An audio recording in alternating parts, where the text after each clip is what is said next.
នៅពេលនិយាយអំពីការស្រឡាញ់ចំពោះខ្លួនឯងគោលគំនិតដ៏សំខាន់នៅក្នុងព្រះពុទ្ធសាសនាបានបង្រៀនយើងឲ្យរៀនផ្ដោតក្តីស្រឡាញ់ចំពោះខ្លួនឯងជាមុនសិនទើបយើងមានសមត្ថភាពចែករំលែកក្តីស្រឡាញ់ដល់មនុស្សជុំវិញខ្លួនយើងព្រះពុទ្ធអង្គបានសម្ដែងថាណដ្ឋិអត្តសមង្ពេមង្សពុំមានក្តីស្រឡាញ់ណាស្មើនឹងការស្រឡាញ់ចំពោះខ្លួនឯងឡើយឧបមាថាយើងកាន់កង្សៀវទឹកនៅក្នុងដៃយើងចង់ផ្ទេរទឹកពីកង្សៀវទៅប៉ាន់ឬទៅកែវផ្សេងៗប្រសិនបើនៅក្នុងកង្សៀវរបស់យើងអត់មានទឹកទេយើងអាចផ្ទេរទៅបានទេយ៉ាងណាមិញប្រសិនបើយើងអត់មានក្តីស្រឡាញ់ចំពោះខ្លួនឯងទេយើងមិនអាចចែករំលែកនៅក្តីស្រឡាញ់ដល់មនុស្សជុំវិញខ្លួនបាននោះទេម្ល៉េះហើយជារឿងសំខាន់ខ្លាំងមែនទែនក្នុងការរៀនផ្ដោតក្តីស្រឡាញ់ចំពោះខ្លួនឯងរៀនផ្ដោតស្នាមញញឹមចំពោះខ្លួនឯងចឹងយើងអាចចែករំលែកនៅក្តីស្រឡាញ់និងស្នាមញញឹមចំពោះមនុស្សជុំវិញខ្លួនយើងបានងាយស្រួលនៅពេលនិយាយដល់ការស្រឡាញ់មានបងប្អូនមួយចំនួនយល់ច្រឡំថាដោយសារតែជាសិទ្ធិសេរីភាពដោយសារតែជាជីវិតរបស់ខ្លួនឯងមិនខ្វល់ពីអ្នកដទៃទោះបីអ្នកដទៃនិយាយមិនគិតមិនទង្វើរបស់ខ្លួនដែលធ្វើទៅមិនខ្លាចប៉ះពាល់ដល់គេទេហើយបណ្ដោយឲ្យខ្លួនឯងធ្លាក់ដុនដាបក្នុងសភាពមួយដែលលំបាកពេលខ្លះភ្លេចទាំងថែរក្សាខ្លួនឯងឲ្យមានសុខុមាលភាពផ្លូវកាយនិងផ្លូវចិត្តល្អពីព្រោះគិតថាជាសេរីភាពរបស់ខ្លួនចង់ធ្វើមិនក៏បានដែរហើយអ្នកណានិយាយស្អីក៏មិនខ្វល់ដែរឪពុកម្ដាយបងប្អូនណែនាំមិនក៏ខ្វល់ដែរដោយសារគិតថាជាសេរីភាពជាខ្លួនឯងបើយើងនិយាយនៃអាស៊ីជម្រៅបន្តិចនៅក្នុងព្រះធម៌ខ្លួនយើងនេះមិនមែនជាខ្លួនយើងទេគ្រាន់តែជាការបង្គុំនៃ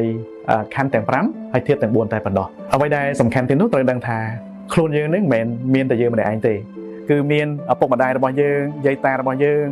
ដូនតារបស់យើងនិងពពាក់បរោះរបស់យើងបើសិនបើយើងមិនផ្ដោតក្តីស្រឡាញ់ចំពោះខ្លួនឯងមិនរៀនថែរក្សាខ្លួនឯងមិនស្រឡាញ់ខ្លួនឯងមានន័យថាយើងក៏មិនបានផ្ដោតក្តីស្រឡាញ់ចំពោះយាយតាឪពុកម្ដាយពពាក់បរោះនិងដូនតារបស់យើងផងដែរបើនិយាយអំពីជីវិតបច្ចុប្បន្នមែនតើយើងក៏អត់រស់នៅម្នាក់ឯងដែរគឺយើងមានឪពុកម្ដាយមានបងប្អូនមានសាច់ញាតិអ្នកខ្លះមានសង្សារឬមានក្រុមការងារទៅបើសិនបើយើងឈឺយើងមានបញ្ហាយើងអត់ចេះថែរក្សាសុខភាពខ្លួនឯងយើងដុនដាបសួរថាពួកគាត់សប្បាយចិត្តទេពួកគាត់រីករាយពួកគាត់ប្រកាសជាអត់រីករាយអត់សប្បាយចិត្តទេម្ល៉េះហើយចូលផ្ដល់ការយកចិត្តទុកដាក់ចំពោះខ្លួនឯងផ្ដល់ពេលវេលាខ្លះដើម្បីខ្លួនឯងក្នុងការថែរក្សានៅសុខភាពរាងកាយនិងផ្លូវចិត្តរបស់យើងឲ្យរឹងមាំឲ្យមានថាមពលល្អឡើងវិញនៅពេលដែលយើងរឹងមាំយើងមានថាមពលល្អយើងអាចចែករំលែកនៅថាមពលនិងសេចក្តីសុខហើយជាពិសេសស្នាមញញឹមទៅដល់អ្នកទាំងនោះបានងាយស្រួលបំផុតដូច្នេះដើម្បីឆ្លើយតបទៅនឹងការថែរក្សាសុខុមាលភាពផ្លូវកាយនិងផ្លូវចិត្តរបស់យើងឲ្យបានប្រសើរ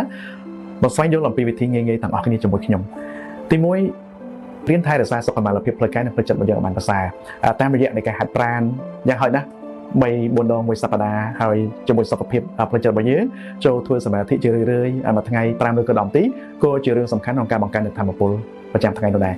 ទី2រៀនរស់នៅជាមួយវិន័យមានន័យថាមិនបដិបដោយឲ្យខ្លួនធ្វើកិច្ចការទាំងឡាយណាដែលមិនជាប្រយោជន៍សម្រាប់ខ្លួនឯងនិងប្រយោជន៍ចំពោះមនុស្សជុំវិញខ្លួនរបស់យើងហើយអ្វីដែលសំខាន់ទៀតនោះវិន័យនឹងហើយដែលធ្វើឲ្យយើងមានសេចក្តីថ្លៃថ្នូរក្នុងដំណើរជីវិតរបស់យើងទី3រៀនសាច់គប់ជាមួយមនុស្សល្អជាមួយមនុស្សដែលមានគុណធម៌ឲ្យបានច្រើនដើម្បីជាប្រយោជន៍ដើម្បីជាសេចក្តីសុខនៅក្នុងដំណើរជីវិតរបស់យើងព្រោះធម្មតាអ្នកដែលមានគុណធម៌អ្នកដែលល្អនោះគឺតែងតែណែនាំយើងឲ្យដើរនៅក្នុងផ្លូវល្អដូចពួកគាត់ផងដែរទី4បង្កើនទម្លាប់នៃការអភិវឌ្ឍខ្លួនឯងមានន័យថាបើកចិត្តទៅលេក្នុងការសិក្សារៀនសូត្រនៅចំណេះដឹងផ្សេងៗចូលរួមវគ្គបណ្ដុះបណ្ដាលនៅសិក្ខាសាលាផ្សេងៗដើម្បីឲ្យខ្លួនយើងនឹងមានការរីកចម្រើនទាំងផ្នែកចំណេះដឹងទាំងការស្គាល់មនុស្សជុំវិញខ្លួនផងដែរនៅពេលដែលយើងមានចំណេះដឹងកាន់តែប្រសើរការស្គាល់មនុស្សកាន់តែប្រសើរយើងគុណតម្លៃរបស់យើងនៅក្នុងសង្គមក៏កាន់តែឡើងតាមនឹងផងដែរចំណុចដ៏សំខាន់ទី5ចូលបង្កើនទម្លាប់នៃការដឹងគុណឲ្យបានច្រើនបន្តិចនៅក្នុងដំណើរជីវិតរបស់យើងបុរាណបានលើកឡើងថាការដឹងគុណប្រៀបដូចជាឱសថទឹកដែលផ្ដល់ថាមពលពីខាងក្នុងដើម្បីឲ្យយើងរៀនរស់នៅប្រកបទៅដោយភាពរីករាយនិងស្នាមញញឹមច្រើនជាងមុនអរគុណច្រើន